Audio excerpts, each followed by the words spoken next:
Hello friends, स्वागत है आपका हमारे चैनल में।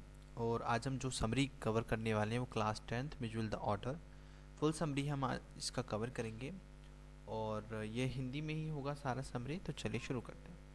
1956 के एक नए वर्ष के शुरू में मैंने दक्षिणी इराक की यात्रा की। उस समय तक मेरे मन में यह विचार आ चुका था कि मैं कुत्ते की बजाय एक ऊद बिलाव, ऑटर को ऊद बिलाव बोलते हैं, ठीक है, पालूं। और कैमुसफियरना, जिसके थोड़ी सी दूर पर ही चारों ओर पानी है, इस प्रयोग के लिए सबसे श्रेष्ठ और सही स्थान होगा।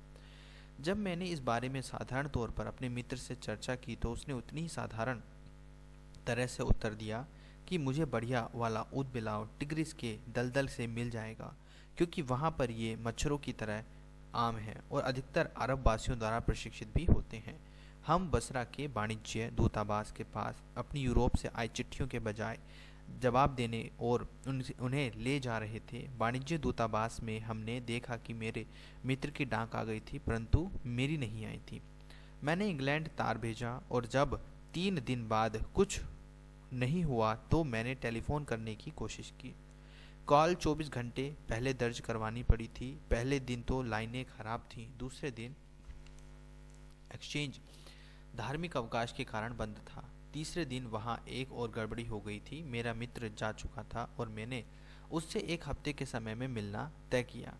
5 दिन बाद मेरा पत्र पहुँचा। मैं उसे अपने शयन कक्ष में पढ़ने के लिए ले गया और वहाँ फर्श पर पालथी मारकर 2 अरबी बैठे हुए थे। उन्हें सामने एक बोरी थी जो धीरे धीरे हिलडुल रही थी।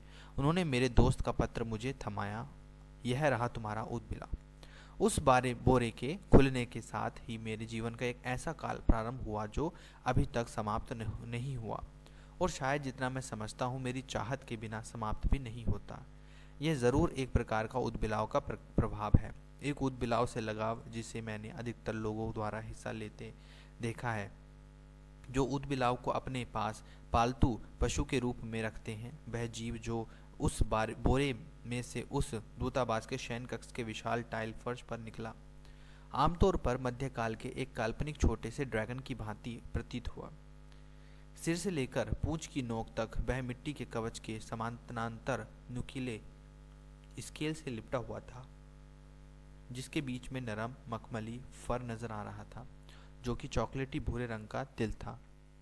उसने अपने आप को हिलाया। मैं एक धूल के गुब्बार की उम्मीद कर रहा था, परंतु वास्तव में अगले 1 और माह तक भी उसने आखिरी मिट्टी के कण को साफ करने और उद बिलाव को उसके असली रंग के साथ देखने में सफल नहीं हो पाया।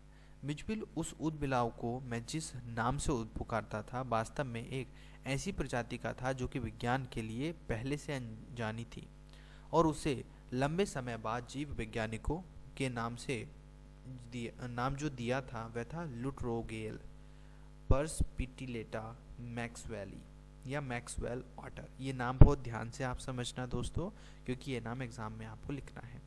पहले शुरुआती फिर से रिपीट कर देता हूँ मैं, मैक्सवेल ऑटर या लुट्रोगेल पर्स पिटिलेटा मैक्सवेली। पहले शुरुआती 24 घंटों में मिचबिल न तो विरोधी था और न ही दोस्ताना, केवल दूरी बनाए रखता था। उसने मेरे पलंग में जितना दूर हो सके उतना दूर फर्श पर सोना पसंद किया। दूसरी रात मिचबिल रात्रि के दूसरे पहर में मेरे पलंग पर आ गया और मेरे घुटने मोड़ में तब तक सोता रहा जब तक सुबह नौकर चाय नहीं ले आया। दिन के समय वह मेरे प्रति अपनी रुचि नहीं रखता था, और इसके बजाय उसकी गहन रुचि अपने आसपास के स्थान पर होती थी। मैंने उसके शरीर के लिए एक पट्टा बनाया और स्नानागार तक ले गया, मतलब वॉशरूम तक ले गया जहाँ नहाना होता है, जहाँ वह आधा घंटे तक पानी में मजे के साथ पागलों की तरह गोते खाता रहा। वह इसमें कूदता और लुढ़कता था। स्नान वाले बर्तन में पानी की गहराई के माप तक ऊपर और नीचे उछलता रहा और दढ़ियाई घोड़े की भांति कीचड़ बनाता रहा और छपछपाता रहा। यह जो मुझे सीखना था, उद्बिलाव की एक विशेषता होती है, पानी की प्रत्येक बूंद जिसे कहा जाए फैलाकर चारों ओर बिखेरनी होती है। एक बर्तन उसी समय पूरी तरह से उलट देना चाहिए था। यदि वह नहीं उल्टा जा सके तो उसमें बैठकर और उसे तब तक छपछपाते रहो जब तक वह कीचड़ न बन जाए। पानी लगातार बहते रहना चाहिए और कुछ कार्यशील होना चाहिए। यदि रुक जाता तो वह व्यर्थ हो जाता और क्रोध भी दिलाता है। 2 दिन पश्चात मिचबिल मेरे बिस्तर से बचकर भाग निकला। जैसे ही मैंने कमरे में प्रवेश किया, मैंने देखा कि उसकी पूंछ बरामदे के पास मोड़ पर अदृश्य सी हो रही थी और एक रास्ता मेरे स्नानागार में जाता था। जब तक मैं वहां पहुंचा, वह बाथटब के कोने में ऊपर था और क्रोमियम के नल को अपने पंजों से अजीब ढंग से छेड़खानी कर रहा था। मैंने देखा और मैं आश्चर्यचकित हो उठा। 1 मिनट से कम समय में ही उसने नल खोल दिया ताकि पानी टपकना आरंभ हो जाए और कुछ ही क्षण से 1 या 2 मिनट में नल पूरा बहने लगा। वह भाग्यशाली था कि उसने नल ठीक ही दिशा में खोला था। अगले कई अवसरों पर वह उसे और अधिक कस देता था। नल के न खुलने के कारण गुस्से और निराशा से वह चींची करता था। जल्दी ही मिजविल बिना पट्टे के मेरे पीछे आने लगा और जब मैं उसका नाम पुकारता तो मेरे पास आ जाता। वह अपना ज़्यादातर समय खेलने में बिताता था। वह कई घंटे तक रबड़ की बॉल को कमरे में उसी प्रकार लुढ़काता जिस प्रकार एक 4 पैरों वाला फुटबॉल खिलाड़ी अपने चारों पैरों से बॉल को लुढ़काता है, और वह उसे अपनी गर्दन के जानदार हल्की सी हरकत के कारण आश्चर्यजनक ऊंचाई और दूरी पर फेंक देता था। किंतु एक ऊदबिलाव का वास्तविक खेल होता है। वह अपनी पीठ के बल लेटकर छोटी छोटी चीजों के साथ अपने पंजे द्वारा बारीगरी करता है। मिजबिल का समय बिताने के पसंदीदा खिलौने थे कंचे। वह अपनी पीठ पर लेटकर 2 या 2 से अधिक को अपने चौड़े सपाट पेट पर बिना किसी को फर्श पर गिराए नीचे ऊपर घुमाता था। बसरा में दिन शांति पूर्वक गुजर गए, किंतु मिज को भविष्य में इंग्लैंड और कैमुसफियरना ले जाने के खतरे से डर रहा था।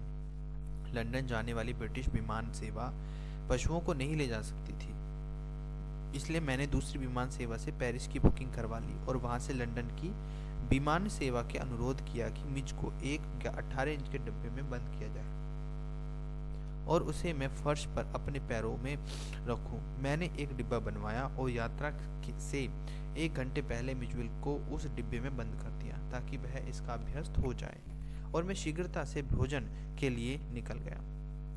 जब मैं वापस पहुंचा तो वहां एक हैरानी भरा दृश्य था। डिब्बे में एक पूरी तरह शांति थी, किंतु उसके छेदों और ढक्कन के चारों ओर की दीवारों में से खून निकल रहा था और सूख गया था। मैंने जल्दी से ताला खोला और ढक्कन को फाड़कर खोला, और मिजबिल थका हुआ और खून से लथपथ रिरियाता हुआ मेरे पैरों से लिपट गया। उसने डिब्बे की लाइनिंग चीर कर दी थी। जब मैंने आखिरी परत फाड़ी ताकि कोई नुकीला किनारा न बचे, तब तक उड़ाने को केवल 10 मिनट बचे थे और हवाई अड्डा 5 मील दूर था। मैंने मिजबिल को दयनीय हालत में ही वापस डिब्बे में डाला, ढक्कन को अपने हाथ से पकड़े रखा। मैं कार की पिछली सीट पर डिब्बे को अपने साथ रखकर बैठ गया और चालक गाड़ी को बसरा की गलियों में से गोली की तरह चीरता हुआ ले गया।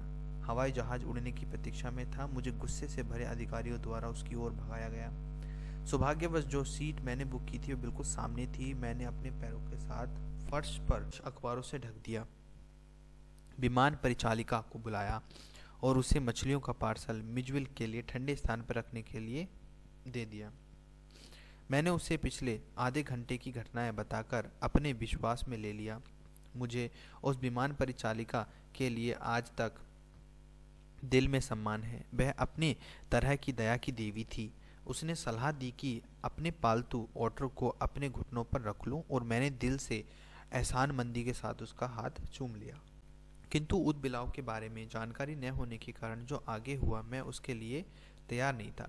मिजबिल एक झटके में डिब्बे से बाहर आया। वह हवाई जहाज से तेजी से गायब हो गया। वहां पर कर्कश ऊंची चीखें और चिल्लाहटें थी और एक औरत अपनी सीट पर चढ़कर चिल्लाई, एक चूहा, एक चूहा। मुझे मिजबिल की पूंछ एक लंबे सफ़ेद पगड़ी वाले वरिष्ठ भारतीय की टांगों के बीच गायब होती नजर आई। मैं उसके लिए झपटा, किंतु चूक गया, किंतु अपना चेहरा एक तरी में डूबा हुआ पाया। शायद विमान परिचालिका ने बहुत ही प्यारी मुस्कुराहट के साथ कहा, यदि आप अपनी सीट पर वापस बैठ जाएं तो मैं आपका पशु ढूंढकर आपके पास ले आऊं तो अधिक अच्छा रहेगा। मैं अपनी सीट पर लौट गया। मैं अपनी गर्दन उचकाकर उस शिकार को पकड़ने की कोशिश करते देख रहा था। तभी मैंने अचानक एक दबी हुई जानी पहचानी और स्वागत वाली चींची अपने पैरों के पास सुनी, और मिजबिल कूदकर मेरे घुटनों पर आ गया और प्यार से मेरे चेहरे और गर्दन को अपनी नाक से सहलाने लगा। एक घटनापूर्ण यात्रा के पश्चात मैक्सवेल और उसका ऊदबिलाव लंदन पहुंचे। जहां उसका एक मकान है। मिचबिल और मैं लंदन में 1 महीने तक रहे। वह कई घंटों तक मनपसंद खिलौने, पिंग पोंग बॉल, कंचो, रबड़ के फूलों और एक कछुए के कवच से, जो मैं उसके लिए उसके देश के तराइश के क्षेत्र से लाया था, कई घंटों तक खेलता था।